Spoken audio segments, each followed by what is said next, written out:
तेलंगाना की सत्ता से बीआरएस को बाहर करने के बाद सीएम रेवंत रेड्डी एक्शन में है। मुख्यमंत्री पद की शपथ लेते ही रेवंत रेड्डी ने विधानसभा चुनाव में कांग्रेस की द्वारा दी गई 6 गारंटी और दिव्यांग महिलाओं को नौकरी देने के वादे को अमली जामा पहनाने की मंजूरी दे दी है। वहीं तेलंगाना की जनता से सीधे जुड़ने के लिए मुख्यमंत्री ने आज प्रजा दरबार भी लगाया है। तो कैसे तेलंगाना से रेवंत देश में कांग्रेस को मजबूत कर रहे हैं, देखिए इस रिपोर्ट में। तेलंगाना की मुख्यमंत्री रेवंत रेड्डी सीएम पद की शपथ लेने के बाद से ही एक्शन में है। उन्होंने गुरुवार को शपथ समारोह के तुरंत बाद सीएम आवास और कार्यालय में लगे लोहे के बैरियर और गेट को हटवाने का काम शुरू करवाया था। वहीं आज जनता दरबार लगाकर लोगों की परेशानियों को सुना। इस दौरान उन्होंने सीएम आवास पर आए फरियादियों से आवेदन प्राप्त किए। इसके अलावा रेवंत ने प्रगति भवन का नाम बदलकर ज्योतिराव फुले प्रजा भवन कर दिया है, जिससे एक बड़ा संदेश भी रेवंत ने दिया है कि कांग्रेस सत्ता में आने के बाद सिर्फ जनता के लिए काम करती है। आपको बता दें कि तेलंगाना के सीएम रेवंत रेड्डी सुबह 10 बजे के करीब प्रजा भवन पहुंचे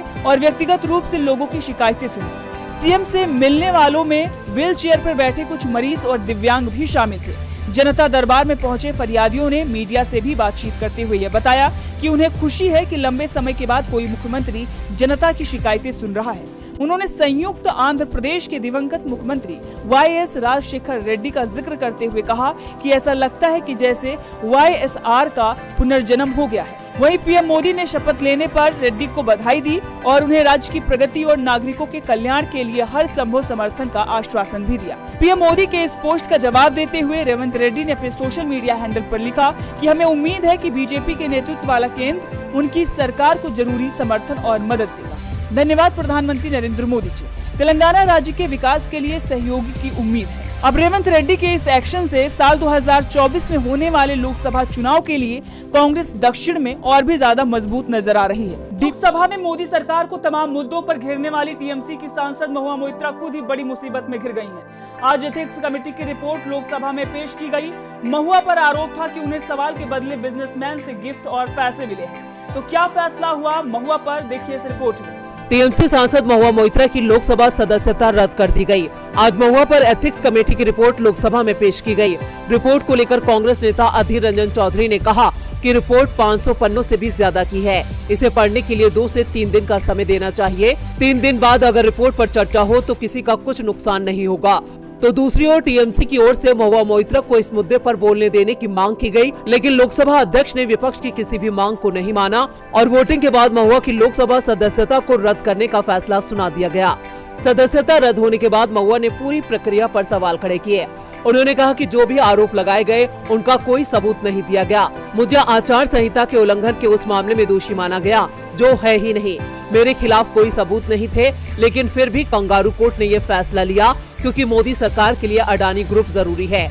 महुआ ने पूरी प्रक्रिया पर ही सवाल उठाते हुए कहा कि उस उद्योगपति को एथिक्स कमेटी में बुलाया ही नहीं गया।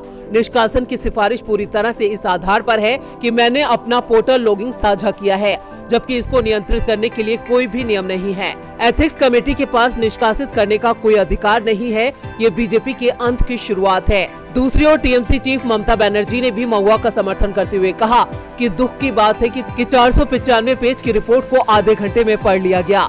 ये गणतंत्र के अधिकारों का हनन है। महुआ को बोलने का मौका नहीं दिया गया। ये किसी भी रूप में न्याय नहीं है। महुआ के खिलाफ हुई कार्रवाई को लेकर विपक्षी दलों के नेताओं ने संसद परिसर में बनी गांधी प्रतिमा के सामने प्रदर्शन किया, जिसमें सोनिया गांधी भी शामिल हुई। विधानसभा चुनाव के नतीजे आए हुए 5 दिन हो चुके हैं। 2 राज्यों में गैर बीजेपी दलों को बहुमत मिला और वहां सरकार बन गई, लेकिन बीजेपी एमपी, छत्तीसगढ़ और राजस्थान में जीत के बावजूद अभी तक सरकार का गठन नहीं कर पा रही है और न ही कोई भी सरकार बनाने की प्रक्रिया शुरू की गई है, क्योंकि पार्टी अभी तक सीएम का नाम ही तय नहीं कर पाई है। तो कब मिल सकता है इन राज्यों में सीएम, देखते हैं। मध्य प्रदेश, छत्तीसगढ़ और राजस्थान विधानसभा चुनाव परिणाम आए हुए 5 दिन बीत चुके हैं, लेकिन अभी तक मुख्यमंत्री पद को लेकर तस्वीर साफ नहीं हो पा रही है। तीनों ही राज्यों में बीजेपी को बहुमत मिला है। एमपी में 2/3 से भी ज्यादा बड़ा बहुमत बीजेपी के पास है, लेकिन फिर भी पार्टी नेता का चयन नहीं कर पा रही है। दिल्ली में नेताओं का जमावड़ा लगा हुआ है। इसी बीच अब माना जा रहा है कि अगले 48 घंटों में बीजेपी सीएम पद का चेहरा तय कर सकती है, खास तौर पर एमपी के लिए। एमपी में बीजेपी का सीएम कोई ओबीसी ही होगा, ये भी तय माना जा रहा है। बीजेपी हाईकमान ने राज्य के ओबीसी विधायकों की लिस्ट मांगी है, जिससे ये साफ है कि विधायक दल का नेता कोई ओबीसी ही चुना जाएगा। इस समय दौड़ में शिवराज सिंह चौहान और प्रहलाद पटेल का नाम सबसे आगे लिया जा रहा है। लेकिन हाईकमान किसी नए नाम पर भी मुहर लगा सकता है। पार्टी ने मध्य प्रदेश के लिए हरियाणा के सीएम मनोहर लाल खट्टर, ओबीसी मोर्चा के राष्ट्रीय अध्यक्ष डॉक्टर के लक्ष्मण और पार्टी की राष्ट्रीय सचिव आशा लकड़ा को पर्यवेक्षक बनाया है। भोपाल में 10 दिसंबर को पार्टी विधायक दल की बैठक बुलाई गई है।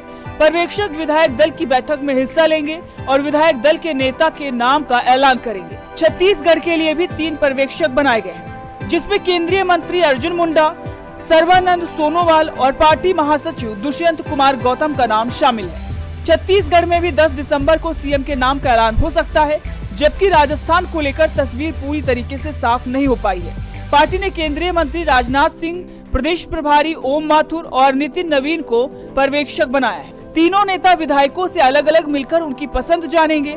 कहा जा रहा है कि राजस्थान में भी 10 दिसंबर को सीएम का नाम तय हो सकता है, लेकिन तय ये भी माना जा रहा है कि पार्टी इस बार शिवराज, वसुंधरा और रमन सिंह को सीएम नहीं बना रही है। कोई नया चेहरा ही तीनों राज्यों में सीएम